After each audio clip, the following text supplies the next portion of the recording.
almost good afternoon. I'm happy to be here.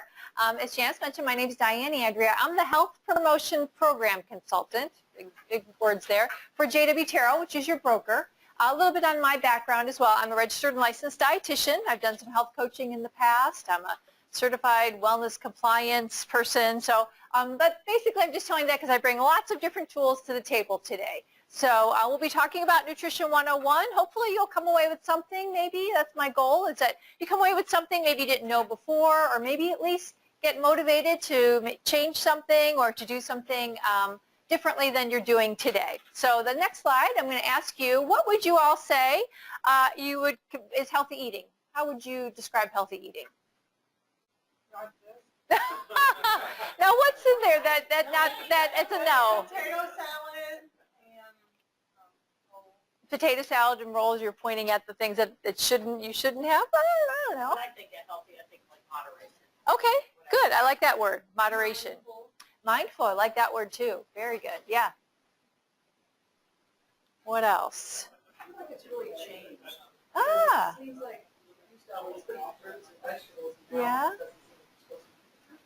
Wow, that's a great point. So you mentioned, for those of you who are listening in, that, it used to be fruits and vegetables, so now all of a sudden, people aren't eating fruits, they're not eating grains. It's like, what's going on here? What is healthy eating? So that's a good observation too. We'll talk about some of that today too.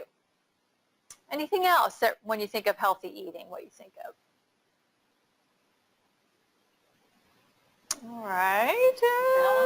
I like that word too. Very good. Balance, variety. Yeah, dietary, you kind of think of it has to do with what you're consuming each day. All right, good. Well, I'm going to kind of go over some bigger words here. So the next slide, when you think, a lot of times when people think of food, they think of these three macronutrients, right? It's like, oh, I can't have that because that has carbs in it. Or I'm trying to eat more of this because it's protein. This food is protein. Or I'm, eating a little bit of that food that's fat. But really, a lot of food is a combination of these three macronutrients. So if you're thinking you're eating just a grain, let's say you're having quinoa or you're having even a whole grain for dinner, a lot of times you also don't realize you're eating some protein as well, along with the carbohydrates. Or if you have some type of meat, let's say protein, you're eating something that has protein in it, but it also has fat associated with it too. So a lot of times we label food as this is a carb, this is a protein, this is a fat, but I want you to kind of come away from that label and realize that food really, a lot of food that we eat has a combination. Now there's some foods, like sugar is pure carbohydrate, so there's no protein or fat in that. But for the most part, the foods that you're eating today even have a blend of carbohydrates, proteins, and fats. And you can see here about what portion of our calories should come from each of these groups. And I think that might be to your question about, well, gee, am I supposed to have fruits and vegetables or not, or what's going on here? Really, 45 to 60% of all the calories we consume should come from carbohydrates. And carbohydrates are found, remember, there's not a food that's a carbohydrate, but they're found in grains, fruits, vegetables, and dairy. You'll find carbohydrates in all of those food groups there. So almost half of what we eat should really be coming from carbohydrates. That's what healthy eating looks like. And there's lots of reasons why these proportions were kind of picked. And we're going to go through each of the food groups as well to kind of give you an idea on what that means and what you should have. But the reasons behind this are really looked at from a global perspective as well as just a nationwide perspective. Like, what's really healthy eating? What do we want to do? What's best for Americans? What do Americans lack in their diet? And how do we get them to eat a little bit better and healthier?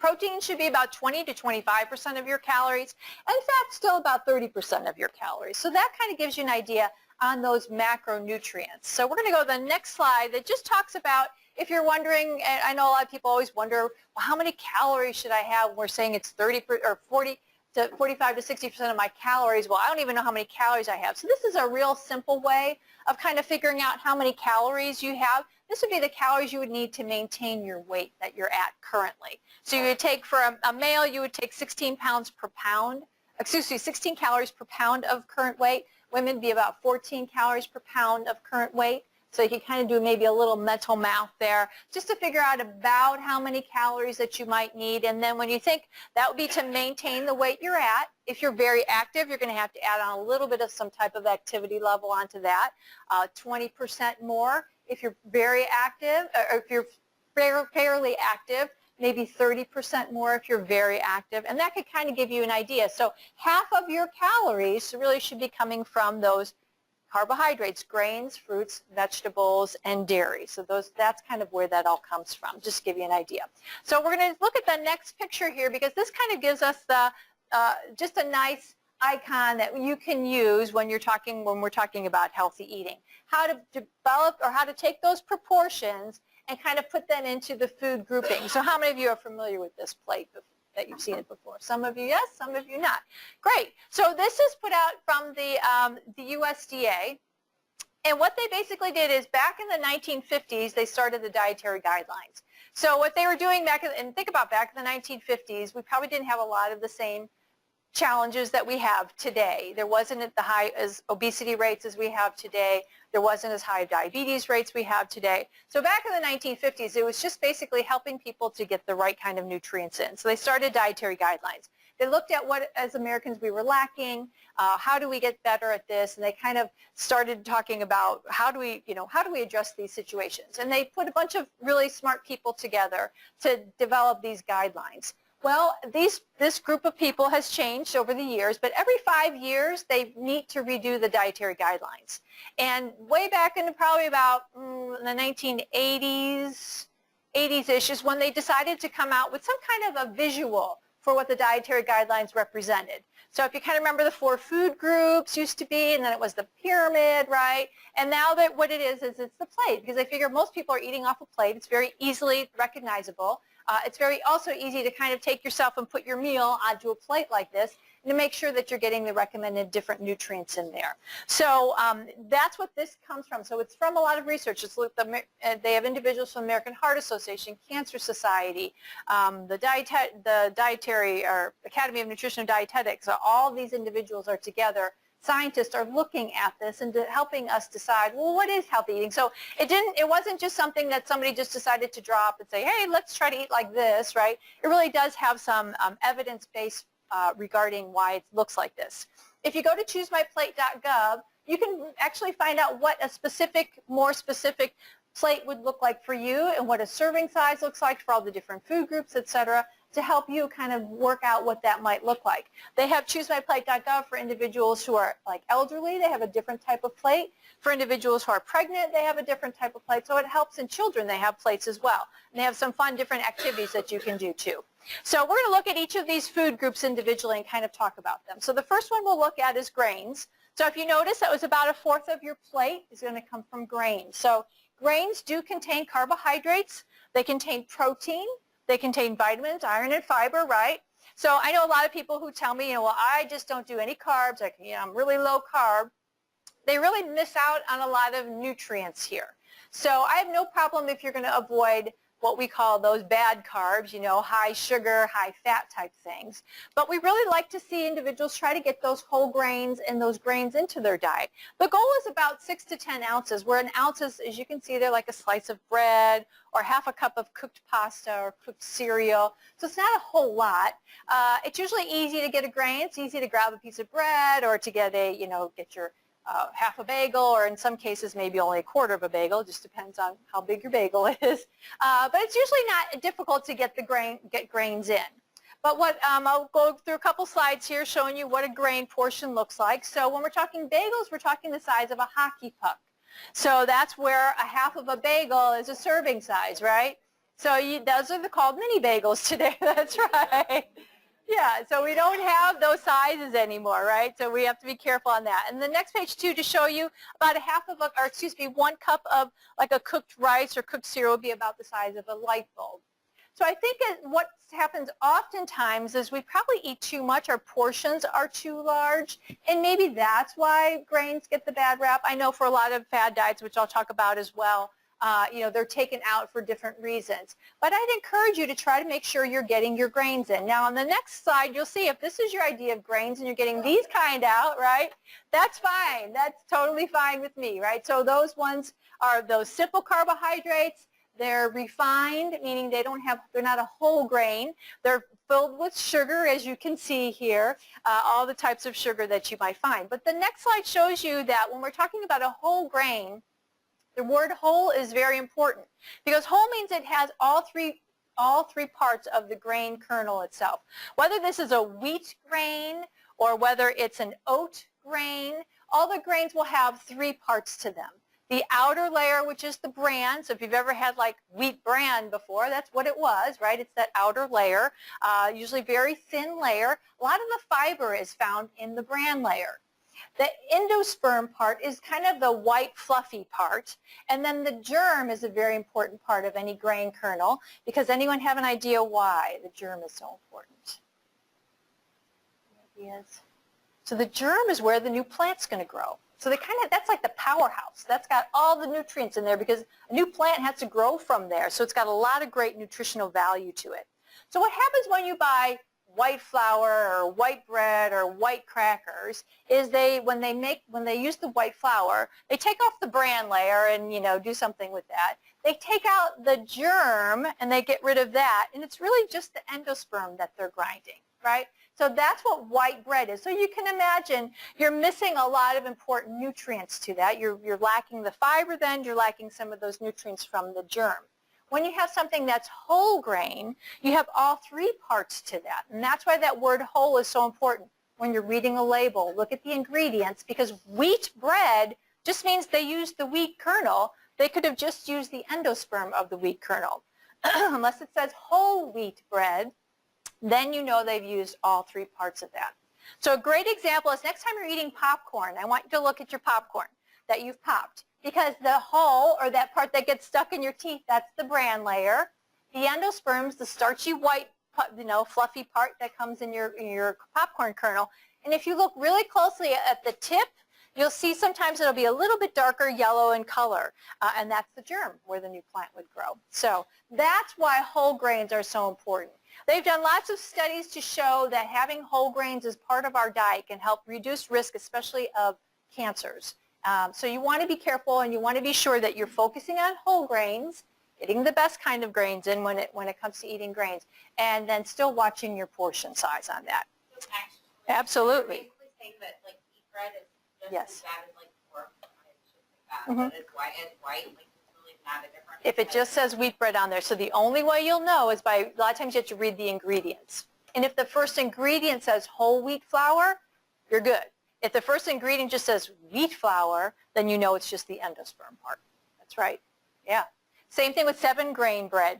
Okay, 7 grains. They've used the endosperm of 7 different grains. But if it says whole, whole, when you look at the ingredients and it'll say whole corn, whole oat, whole whatever, then you're good. So it does take a little bit more investigation. So then what makes it the brown color for the wheat bread versus Yeah. the white? Read the label and you'll find out that there's caramel coloring added to it. Yeah, I know. Yeah. So they just color it. Yeah. Yeah. Sure. Right. And you might be surprised. Maybe the wheat bread you're buying already is a whole grain. So again, check your ingredients. A lot of times they just don't put it on the label for whatever reason, but it may be, but it may not be. So just double check. Yep. And there's a lot of, anyone have a favorite whole grain bread that they eat, that they use? Anybody have one right that makes it? Yeah. Like honey. Okay. So the same thing on the honey wheat. You want to be sure that it's a whole grain. It may not be. The same thing. Wonder bread, Wonder white bread, they make a whole wheat bread. They make a Wonder whole wheat bread. So that one, kids usually like that one. It's a lot softer. How many of you have ever seen the white, whole wheat white? Does anyone? You like, yeah, whole wheat white. So basically what it is it's just, so you might want to try that with your kids too. So it's a whole wheat. It's still whole wheat. It's the type of grain that they use, the wheat grain. It's, I believe it's like a fall or a summer. It's one of the two type of grains, meaning it's just a different type of grain that they're using. And they kind of, when they do the grinding of it, they do it very fine. So you still have the 3 parts to it. Oatmeal is another 3 parts of the kernel. Oatmeal is another great example. Most oatmeal that you buy is going to be whole grain. So if you've ever bought the oat groat itself or the oat kernel, right? How many of you ever bought that? Probably not, because it takes 2 hours to cook it because it has to get through all the bran. The bran's like protecting it. So what most people do is then, how many have bought steel cut oats before? All right, so steel cut, what they do is they take that bran kernel, or the oat bran, or, excuse me, the oat kernel itself, and what they do is they chop it up a little bit. So now there's more surface area, so now that would cook in maybe like 40 minutes, right? And then how many of you have had like a rolled oat before, just old-fashioned oat? So what they do with that one is they take the oat kernel, they steam it, and they flatten it, so now it has more surface area, so now it can absorb water, and now that one will cook in like, 20 minutes or whatever. And then if you've ever had instant oatmeal, they take the rolled oat and they chop that up into smaller pieces, and now it cooks in like 1 minute. So it's all still coming from that whole grain oat. So that's the good thing. Most of your oatmeal is fine. It's considered whole grain. Yeah, so great. All right, any other questions on grains or whole grains and what that means? So yeah, honey wheat, that's another one. You just have to check the label. It might have that just be the wheat bread, so looking for a whole one, whole wheat bread the next time. Yeah. Any others that you like? Sprouted wheat, anyone do a sprouted wheat bread? So that's a whole grain too. So I like the sprouted wheat breads, but that would be another topic. So, all right, we'll go on to vegetables. All right, so vegetables are still in, so please, please, please make sure you're getting your vegetables in. So those individuals who are doing a very low carb, they have to be very careful because vegetables do contain carbohydrates, but vegetables also contain protein in them as well, and they have great nutritional value, right? You will never be able to get a pill that has all the nutrients that the vegetables have in there. There's so many varied ones out there. And they call them plant nutrients or phytonutrients, so those disease-fighting nutrients. So vegetables should always be in. Goal is about 2.5 cups a day. Again, if you looked on choosemyplate.gov and you went on, you might find a little bit different recommendations for you because it's based on your height, your weight, male, female, your activity level, etc. But a cup is equal to a cup of cooked or raw or 2 cups of leafy raw if you're not really measuring. So if you really smash down your fresh spinach, then you can count it cup for cup. But if you're just kind of scooping, you would do like 2 scooped cups to equal 1 cup of vegetable. So we really like those vegetables. Making sure you're getting them, all vegetables are great. So I'll give you some ideas on portion size on the next slide. So a tennis ball is about, that's a same thing as a tennis ball, but a baseball about the size of a cup. So a cup of broccoli is going to look something like that. The next one is also just looking at, this is a pasta, I guess this one I should have included in the other slide, but giving you an idea of what a cup looks like. Potatoes get a bad rap, the poor potato, but that's because most of the potatoes you find at the grocery store are the size of a football, not the size of a computer mouse. So if you're finding a potato that's the size of a computer mouse, it's that. What you put on it, of course, is also a thing to consider. So get those vegetables in. So at least a cup. If you don't, if you can't visualize, your fist is usually also very much close to being a cup size. So making sure you're getting at least a cup of vegetables at every lunch and every dinner. Okay, so if you at least get that in there, it'll help you out in kind of figuring out, am I getting enough in? And I'll tell you what the difficult part about vegetables, and you would probably agree with me, is prep. You got to prep something. You can buy some carrots that like baby carrots or whatever, great, but they're more expensive, blah, blah, blah. So vegetables don't all of a sudden mysteriously fall on your plate. So they do have some prep. They do take some planning ahead. So just thinking about that, but thinking about the different nutrients that they have, the variety that they have and contribute to our diet, and the health that they contribute to our diet. So really find those ways of getting those vegetables in. Whatever you like, try them raw, try them steamed, try them mashed, try them roasted, try them all different ways. If you have kids who really don't like their vegetables, maybe try them in a different form. If they don't like cooked broccoli, maybe they'll like raw broccoli better. A lot of times the cooking, especially if you overcook something, it brings out that sulfury taste and smell to them. So maybe trying to really just try to steam them or have them raw. And if you have kids and the only way they'll eat their broccoli or vegetables is with some ranch dip, that's fine. Really, or put it in cheese sauce. As they get to be adults and make those decisions on their own, hopefully they'll, start getting away from that. But I think that's totally fine.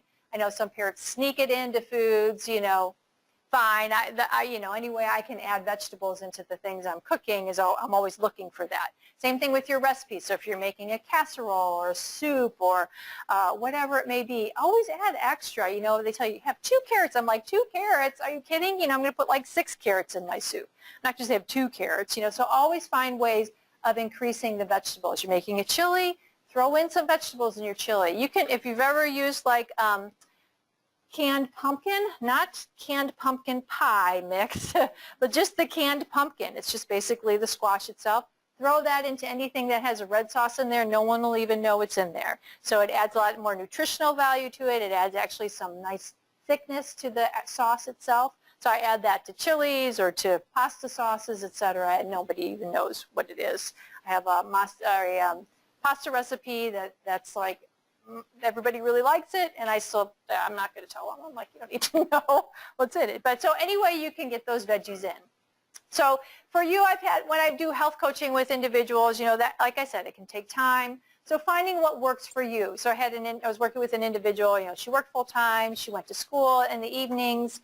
Her only day she really had to plan was Sundays. So she just made sure every Sunday she either made a big salad or she cut up a lot of different vegetables, and then that way she put them in baggies right away, so she had them available for lunch. So all she had to do was grab that cup of vegetables because they're all ready from what she prepared on Sunday and brought them with her to work every day. So just find whatever works for you to try to get those veggies in.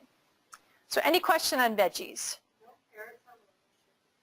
Yeah, so this is the misnomer, right? And I actually met with someone who said that she was picking carrots out of food because of the sugar. What the misnomer is that what they looked at is glycemic index, which means the rate at which that food is broken down into sugar. But what they didn't consider was what we call glycemic load.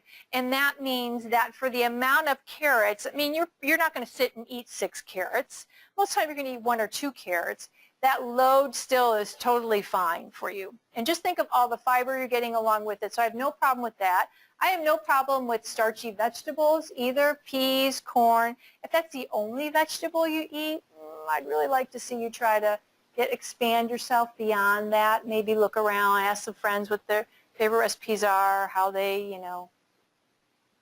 roast their cauliflower. You roast cauliflower, it turns into something totally different, right? It's yummy, it's sweet, it's like, so experiment a little bit. So if you're still kind of in the peas and carrots, experiment a little bit. But peas and carrots still have the vitamins and nutrients that vegetables have too. Any other questions or thoughts on vegetables? Raw, cooked, steamed, roasted, canned? Like a lot of people, if you're doing, cooking for 1 or 2 of you, if you get canned, try to watch, the biggest thing is watching sodium with the canned ones, right? So try to choose that don't have added sodium. If that's all you got, then at least rinse it off before you, cook it up in your microwave or whatever. And frozen's also a great option, especially if you're just cooking for 1 or 2 of you. You might not use a whole bunch of broccoli, but if you buy frozen broccoli, you just take out what you need, steam it up, put the rest back in the freezer, and you're good for yourself. So you have a 1 serving. You don't have to worry about wasting it. So, yeah, and trying to buy in season as much as you can, too. That helps as far as the quality of the produce that you buy. So fruits are next. About 2 cups a day. Fruits are pretty easy. It's grab a piece of fruit is considered a cup of fruit. Watch your juices on fruits. And mostly because, has anyone ever here juiced like an orange, juice their own orange to make orange juice? Like you get like this much orange juice, and does it take 1 orange to do that much usually? Takes like 4 oranges to get that little bit of juice. So that's why it's a really concentrated form of that fruit when you're juicing something, so you don't realize how much you're really having. So if you're just having half a cup of juice, it's really kind of like eating 4 oranges, which you probably wouldn't do, or you'd feel a lot fuller.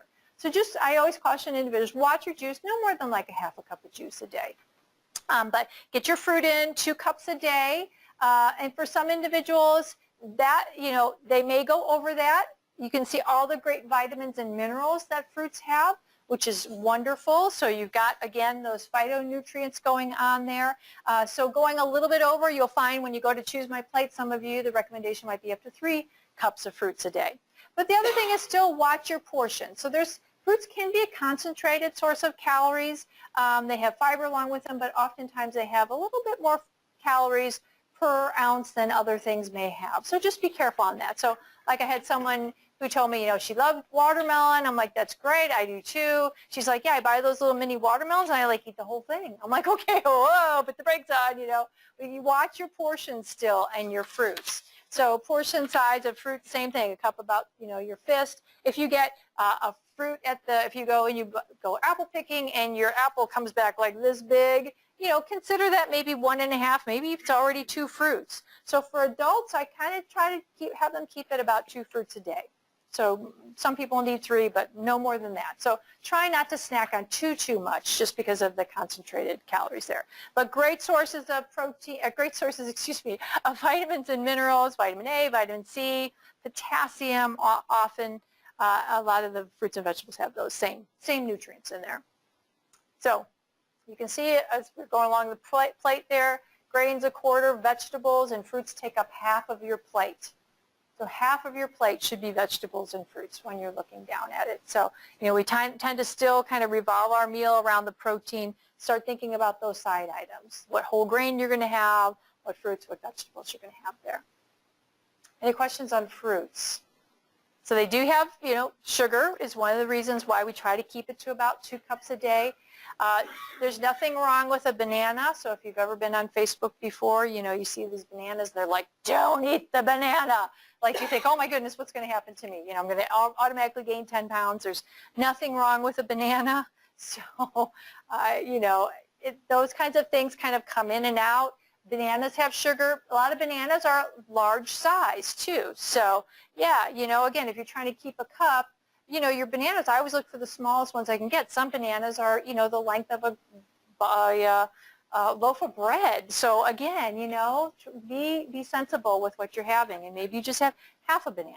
So, yeah. Is it true that some fruits in your digestion better than others, like that for Well, that's a good thing to think about too. So almost all fruits and vegetables, whole grains, all of that provides fiber in your gut. So fiber is great. Our gut really loves fibers, especially when we're talking green leafies, fruits and vegetables. It's all wonderful. However, that being said, and pineapple and papaya too, oftentimes they'll help in digestion for a lot of people because of the enzymes that they have. But I will say that you might find that there's certain fruits or families of fruits that don't feel so good to you.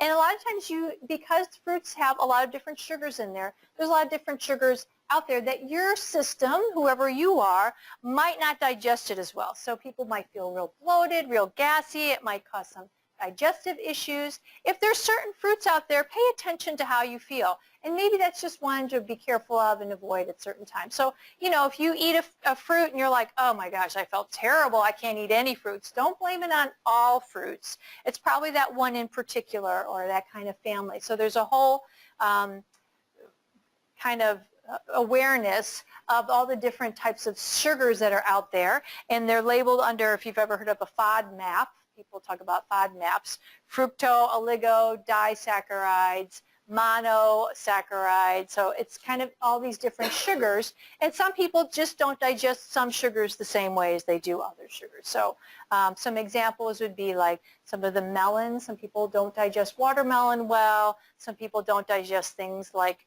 mangoes well. So you would know if you've had them before and you're like, yeah, I don't think I want to do that again. But thanks for bringing that up. Yeah.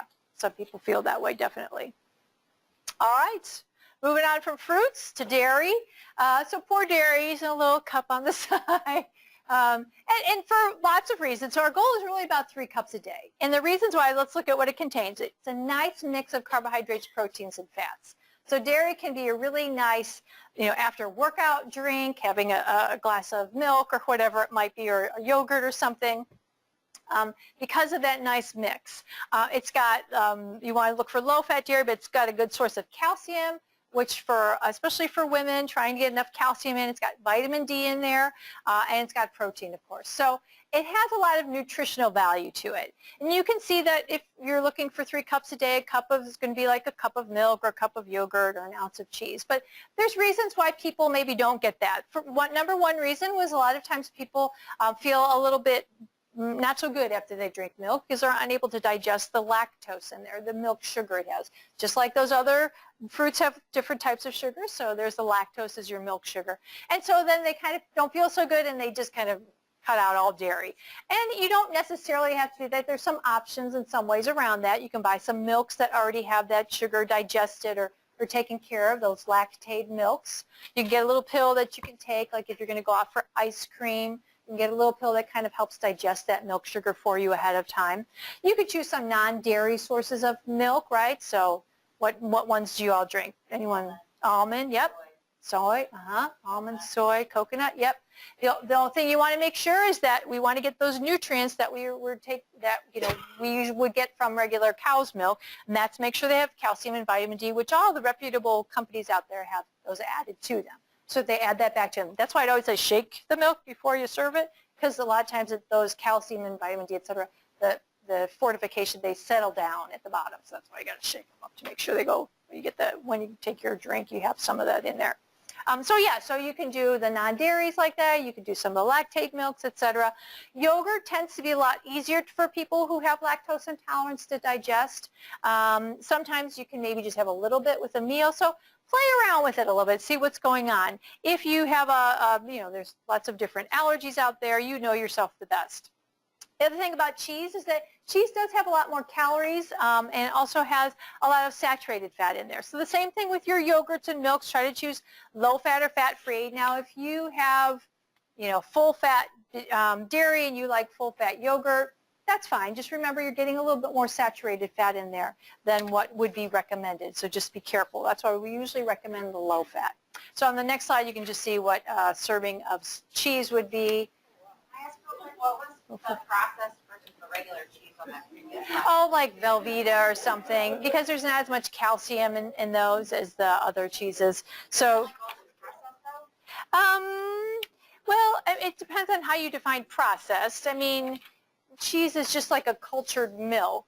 So processed is more like your American cheese or your Velveeta cheese, like super processed. They add fat to it. They add salt to it. Well, they add salt to other cheeses too, but they usually add some kind of fat to it too. Yeah. What's the difference between all these yogurts? You say, oh, I know. It's so confusing. Yeah, right. So, okay, so does that answer your question? I'll get to yogurt. Does that answer your question about the cheeses? So like cheddar is not as processed. They don't add extra oils to it and make it softer and add preservatives to it or anything. So like Yeah. mozzarella, string cheeses and stuff, those are... That's mozzarella cheese, so it's not a processed cheese. That's correct. Yep. And it was mostly to do with the amount of calcium that they had. But yogurts, yeah. So many different types of yogurts out there. It just depends. It's really a preference, whatever you like. So when you're buying yogurts, just keep a couple things in mind. If you're buying like a flavored yogurt, there's a lot of added sugars to those. So I always tell individuals, if you can, try to keep with the plain yogurts. Add your own fruit in there, give it something to give it some flavor. So you can add your strawberries, your berries, or whatever. So try to stick with that. The difference between like regular yogurt and there's Greek yogurt and there's all sorts of kinds, it's just really a personal preference. And they also, to remember too, yogurts have those probiotics in there which also aid in digestion. And some of them, we're learning lots of things about milk and sugars, etc. But some of them have different types of bacteria. Some of the yogurts have different types of bacteria. So one yogurt might really help you more than yet another yogurt would. So it just is really a personal preference on whatever you like. And some people really like the Greek yogurt. It's thicker. It's, there's Swiss yogurts out there. There's whole fat yogurts, whole milk yogurts. It's just whatever. But watch the whole fats for the reason of the saturated fat in there. If you did do a whole fat, then, just have the one serving and don't have everything else full fat with dairy. All right, does that help? Yeah. yeah. I've actually even done like a yogurt tasting at JW terrible for, because the same thing, it's like there's so many different yogurts out there. What do I like? What do I get? So it was kind of nice just to bring in a couple different types and let people try them and see what they thought, to see if there'd be a new favorite that they'd have. Yeah, yeah. All right, moving on to the next one. Yeah. You what? You? That's not very much cheese. I know, that's not much cheese, and that's the other thing about cheese, I know. Yeah, it's easy to eat lots of cheese, so watch your cheese. If you are a person that likes cheese, there's a lot of saturated fat in there, so watch that, yeah, right. And cheese sometimes falls under protein as well, falls under dairy, but falls under protein because of the protein in it. But protein, you can see the little quarter of your plate there. A goal is about 5.5 to 9 ounces a day. It just depends on who you are. Go to Choosing My Plate to find out.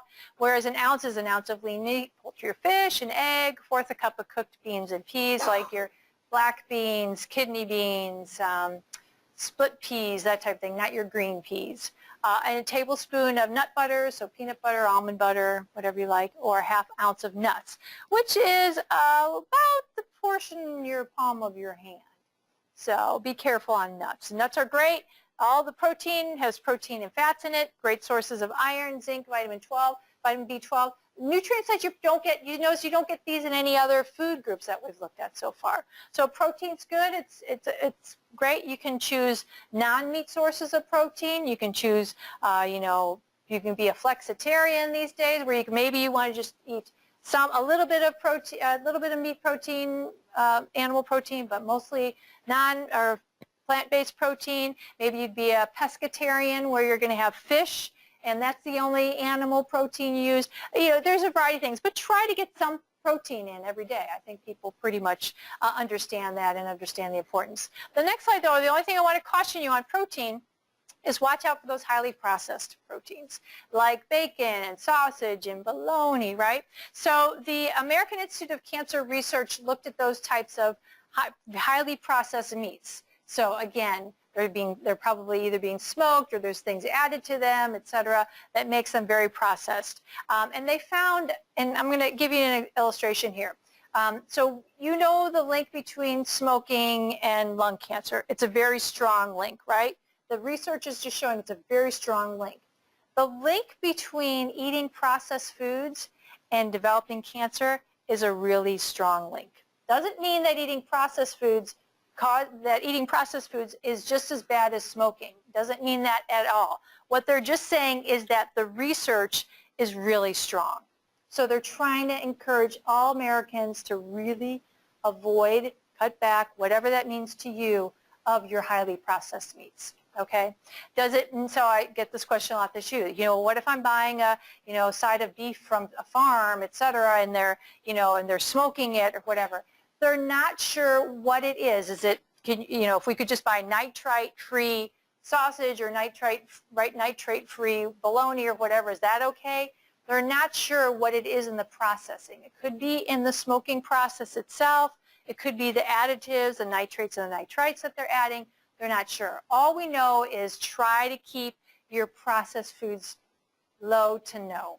So what does that mean for you? If you're like, I love bacon, right? So bacon, like that was the thing last year and the year before. It's like everything was bacon flavored. Oh my gosh. So if you're a person that really has a lot of those types of foods on a regular basis, start cutting back. Maybe, instead of every day, you're going to cut back to only 4 days a week. You're going to have a processed meat. Maybe then you can get down to 3 days a week, et cetera. If you're a person where it's just on Sundays and you have, your breakfast on Sunday and it's always bacon and sausage with your eggs, et cetera, cut back on your portion. I mean, something to a point where you can try to keep it low to no for special occasions. You're at the ballpark, you're getting a hot dog, okay, but, not an everyday occurrence that's going on. So that's a tough one. I know that a lot of individuals do really like processed meats, and there's really no good substitute. I mean, when you're talking fat, when you substitute bacon, you can be like, oh, we can use Canadian bacon, it's lower in fat. Yeah, or turkey bacon, and they're still processed. Yeah, they still have something added or smoked. I know. Yeah, I know. I just ruined everybody's. So I just want you to think about it, and you can, like I said, you could just cut down on the amount that you would have. or try to not have it as often, whatever works, but try to, as much as you can, avoid those highly processed meats. Watching your red meats too, I mean, not having too much, again, due to the saturated fat and the, if you want, I have a nice flyer from the American Institute of Cancer Research talking about why we should also limit some red meats too. But eat meat anyway, eat meat more lean meats, poultry, fish, peas, beans, all of that as part of your regular plan. So maybe every week you have them go and join the Meatless Monday bandwagon and have a Meatless Monday every week, or try to get outside of your meat and potatoes kind of thought for your meals and having everything revolve around that protein. Any questions or thoughts on that? Yeah, I could ask you one. Yeah, please do. I don't mind. I'm going crazy here. I'm gonna have to Oh, okay. go, Sure, here. I signed up for this because I getting borderline diabetic. Yeah, So I understand what you're saying here about portions. right, I fall in a different category. right. Right? Yeah. Because I don't want to be out of that. You have to watch, yeah, all your you have to watch foods that have a lot of carbohydrates in there, which are sugars, etc. So my suggestion would be to talk to a dietitian one-on-one and have you done that yet? Yeah.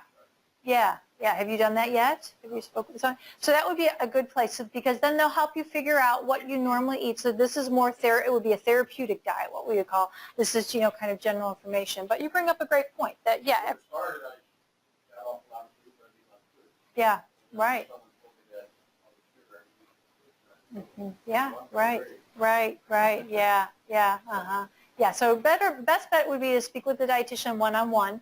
All of your hospitals have what they call their outpatient dietitian. You can just either call a local hospital, say, talk to the outpatient dietitian department. Yeah. And if you can, as much as you can, try to move your body. Walking, especially like after a meal, et cetera, can also help and help low keeping the glucose low. But you have to watch your total carbohydrates. So anything with carbohydrates in it. So we've looked today. So what all has carbohydrates in it? Grains, fruits, vegetables, and dairy. So all of those have carbohydrates in there. So some have more than others, and that's why they told you, watch your fruits, because there's more carbohydrates in fruits than there is like in a cup of broccoli. Yeah. White bread. The wheat bread? Honey wheat. Yeah, right. It's like I- Yeah. That's right. Yeah, right. Yeah. So it's all right. You'll get there. Start making some little changes, though, today. Yeah, that would be well, good. I appreciate it. Okay, you're welcome. Oh, that's fine. Please. These Yeah, slides be available? yeah. Angie has a copy of them, so. We'll get a copy. Yeah. Yeah, there's a copy of the slides. All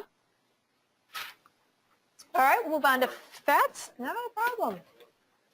So again, making sure you're choosing healthy when it comes to fats. Most of your fats should come from those healthy foods like your salmon, which has that healthy omega-3s in there, nuts, and actually high-fat foods like avocados, those types of things. Limit added animal fat, so not having your fats coming from a big piece of fatty steak. And watching trans fats, which usually the labels now are pretty good about cutting back on trans fats. All right, so I think the next slide, I have a couple other things and other thoughts here. So, we kind of talked a little bit, I've been talking about low carb, et cetera. So there's a lot of fad diets out there, and a lot of people get on these bandwagons. But, there are some guidelines. If it promises rapid weight loss, it's probably is a fad diet. So a lot of those diets out there do. If it offers unlimited quantities of certain foods, like, you can eat all the celery you want, or all the cabbage soup that you want, it's probably a fad diet. If it eliminates specific food groups, so keto, paleo, all of those would be considered fad diets. What makes fad diets popular? They work. You will lose weight on a fad diet. You will lose weight on paleo or whatever if you're following it correctly. Unfortunately, what it does is it kind of sets people up for failure, because if people who have lost weight before will tell you, it's not difficult to lose the weight, it's difficult maintaining the weight loss, because they go back to old habits, old ways of eating, they get tired of not choosing any carbs, and then they overload and have as much carbs as they can. So really it needs that moderate approach. So be careful of fad diets, even if your friend or whomever is telling you this is the answer, this is the one. Always look at it skeptically. Those ads that are out there, I want you to understand, and whether you're listening to a disc jockey on the radio or you're looking at an ad somewhere, they're paid people. They pay them to say that this, even if they did lose 5 pounds, okay, I lost weight on the blah, blah, blah. They're paying them to say that. And the people that they show you, how, oh, I look great now because I took this supplement, that's not all they did. They're paid to get to however they're looking, because in the background they're working themselves crazy with not eating and exercising. So keep that in mind. Don't get caught up in that whole fad diet. All right. And I could do a whole talk on fad diet, so I'm going to go to the next slide. All right, so some people wonder about, do I need a vitamin or mineral supplement? It may be helpful for certain individuals. So if you have a really low calorie intake for whatever reason, so if someone is on a very low calorie intake or unable to eat well, they might need a vitamin or mineral supplement. If someone's older, a lot of times they don't have some things that help to absorb some of the different B vitamins that we have. It's called the intrinsic factor. So sometimes the elderly may need a vitamin or mineral supplement. The physician may tell them. Some vegetarians or vegans may, some may not. Again, usually due to B12. So if you remember on that protein slide, foods that the meat slide that have a lot of that have a lot of vitamins and minerals, they're lacking a lot of times for a vegan. Of course, if you're pregnant or a woman even of childbearing age, or if you have a medical condition that might limit your choice of food like celiac or something, then you might need a vitamin or mineral. So I'm going to ask you the next slide here. Do you think vitamins and minerals provide energy, true or false? Yeah, and you know what? It's actually false. The only thing that gives you energy is calories. Calories give you energy. Now, if you're lacking in a vitamin or mineral and you take it and now all of a sudden you're feeling better and maybe feeling like you have more energy, it may be due to the fact that you are lacking in some nutrient. But they can't provide you energy. So people who are saying, I'm taking this and, for whatever reason, the only thing that gives us energy is calories, kilocalories. So just kind of keep that in mind. Some supplements can decrease the effects of drugs or medications that you're taking. That is true. That's right. For example, there's herbs that decrease herbs that can decrease your blood sugar may interact with other medications that someone has taken and can cause their blood sugar to go down too low. Third, some supplements can increase the effects of including unwanted side effects of drugs. Yep, that's true, right. So there's some certain drugs that are out there that you'd be very careful of the supplements that you might take. Some interactions between supplements and drugs are very dangerous. Yeah, like if you're on it, so someone who's on different medications, if they've had like a liver transplant, do you think there'd be some interactions with a supplement that they're taking over the counter that could be dangerous? Yeah, there is. Yep, definitely. What they can do is they can increase the drug in the system and can cause could be very, very dangerous to that individual. So an over-the-counter supplement we're talking about that you could just buy off the shelf. And lastly, scientists know a great deal about drug-supplement interactions. It's false, right? So I'm getting on this soapbox to let you know a couple things. Talk to your physician if you're on any kind of supplements, right? So don't just start taking something and on your own because, again, a friend or a neighbor said, hey, I'm on CoQ and it's doing wonders for me or whatever it might be. Talk to your physician. You're different. Your body's different than your neighbor. You're maybe taking different medications than your neighbor. So the next slide tells you that if you're doing a vitamin or mineral supplement, a couple things. No more than 100% of the daily value unless your physician recommends it. Some people are on like mega doses of vitamin D, which is recommended and prescribed by their physician. You have to remember vitamins, minerals, and supplements are not regulated. Nobody's looking at them to make sure that that's what they actually are. So whether you're buying vitamin C or vitamin D or something really, some herb out there, nobody's checking them over. So you don't know what you're getting. And there's lots of documentation that either the supplement didn't contain what it said it contained, it has other types of toxic substances like leads and things like that that are in the supplement that you wouldn't know about. So be very, very careful and check out and make sure there's a couple resources out there. If it has a seal on it, like there's a seal from USP, US Pharmacopoeia, then at least a third party's looked that over. Or Consumer Labs, a CL seal on it as well. You can check that out too to make sure that it has at least somebody's looked at that manufacturer to make sure that it is okay. Make sure you talk about, even if you're just taking vitamin C, talk it over with your physician about that. Lots of interactions if you're going to have a test done later on and your physician doesn't know that you're on a specific medication or a specific supplement, they may need to tell you to stop taking that or whatever it might be. They don't know that about you. You could put yourself into danger. And then making sure you just get those foods, right? So eating those nutrient-dense foods, that's where all of your nutritional value is going to be. Most of the time, you do not need an added supplement unless you kind of fell in one of those categories I showed you earlier. So any questions on vitamins, minerals, and supplements? So let's say you're taking a multivitamin today or gummy or whatever you're taking. I would go home and look at the label. First of all, I want to see is anybody regulating this? Do I know I'm even getting what it says it's in the label? So see if there's any kind of seal on there, that there's a guarantee that what's in there is in there. And then secondly, you want to make sure that it's not over 100% of the RDA. Sometimes they do get a little bit high, so be careful on that. Make sure you know that. And third, even with something like that, to maybe take a picture of it, keep it in your phone so the next time you see your physician, you can just show him or her, hey, just letting you know I'm taking this supplement or this vitamin. Most of the time, a multivitamin's not a big deal. It's when people kind of get those one-offs and take different herbs or supplements like that, that sometimes they can get into a lot more trouble. All right, questions? Okay, all right. I just have a couple more slides I'll go over. You're probably tired of hearing me talk by now anyway. All right, so there's some top foods. Maybe you've seen some. Anybody have other ones that they've heard of that maybe are like, oh, this is like the best food to eat, or you should have this every day? Any other ones out there? Yeah, avocado. I've seen that one out there as being the top food. Yeah, almonds and walnuts. Yep, almonds and walnuts. So you got your different. Aren't they really fatty though? So they are fat. They do have fat in them, and someone I just heard say it has the good fat in there. The other thing to remember is your portion, right? So someone came to me and says, "I thought avocados were good," and they eat a whole avocado. I'm like, well, you probably want to cut back on your portion size because they are a lot of calories for the amount that they have.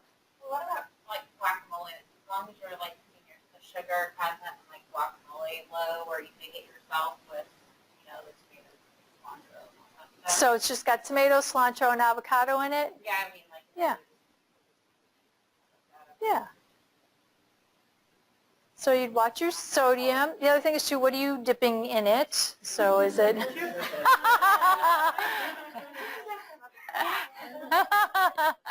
Yeah. Yeah, right. So yeah, again, I think that would be fine. Again, it's a portion thing. A lot, and thank you for saying mindful eating. A lot of times it's not very mindful when we're eating out of a bowl with chips. So, yeah. I eat a green smoothie every morning. And it calls for a whole avocado. Is that bad? No, just so you know that there's lots of calories in there. Yeah, I know that. Yeah. But it's not It's not bad, no. No, it's just, I think the person was she was having avocado and was wondering, she thought it was good, but it had I don't know, 400 calories or something. Yeah. So, no, the reason why these foods are good is just because of the nutritional value that they have. And they all have something different. So you had mentioned nuts, etc. So they all have something different. So the reason why I just kind of put out there is that a lot of these foods, you'll notice some of the things are in common. We've talked about fruits and vegetables, so you see a lot of fruits and vegetables on there. The other thing you'll see is the dark colors that a lot of these foods have. Everything from dried beans. I mean, if you ever saw a dark red kidney bean, you would know there's color in there. Red peppers, broccoli, etc. So the color that they have, they're getting their color from all their nutrients. So, what's that? Eggplant, yeah. I mean, even white fruits and vegetables definitely have nutritional value in them too, or cauliflower, all that. So my point here is being that there's lots of different top foods out there. So having a variety is what's really key. So, just because you had, broccoli doesn't mean that you're all set for the rest of the week kind of thing. Make sure you're having a good variety every day, trying to get some of those top foods in. All right, so next slide is just on energy zappers. So these are things that you can do in a day that can really take that energy away from you. And we all, of course, would like energy. So these are some things that do that. Any kind of sugar, too much caffeine, we get in that vicious cycle. Skipping meals, having too high fat meals or too large of meals. Of course, alcohol is also an energy zapper. But the next slide talks about what are your energy boosters. So it often helps for people to eat a little bit more often, smaller meals more often. They feel a little bit better because their sugar is a little more regulated throughout the day. So that may help some individuals eating a little bit lighter. Again, not having huge meals. That balance of carbohydrates, proteins, and fats so that they're making sure that they're getting the appropriate amount. So like if someone just says they have a salad at lunchtime, I always ask them, well, what else are you putting on your salad? I love it. You got a lot of vegetables, but can you add something that maybe has some protein into it? So you talk about adding your dried beans and peas, like to put some kidney beans on there, or you can put some grilled chicken on there or something like that. Water is a great booster. So if you feel that afternoon slump, start telling yourself to getting that glass of water. Ice water can really help out too, just to kind of wake you up too. Having healthy snacks available, and then of course exercise, right? So we don't have time to talk about exercise, but you all know how that can definitely help. All right, so the next slide, I think I just have a couple extra slides that I came about. But the top sources of calories among Americans, you see alcohol is on there, where we get a lot of our calories from. Now, again, we don't see any of those good, healthy things up there. So as Americans, we're not doing that great in regards to eating healthy. The next slide then just kind of covers some of the things that we talked about. So what to eat less of course. Watching the sodium, watching a lot of fats or fast foods because you don't get those variety and added sugars, those refined grains. And then the next slide is eating more of the healthy oils, fruits and vegetables, getting that lead protein, all the things that we talked about. The last slide is just a little quote. And I think this is important too because some people think, I'm young, nothing's going on with me, right? But those of us who are a little older know that things change very easily, and to be healthy now. That if you go into, as we age, you're healthier than as you age. So that's it. Whew. Sorry I had to listen to you the whole time. You guys have any questions on anything? All right, well, thanks so much for your time.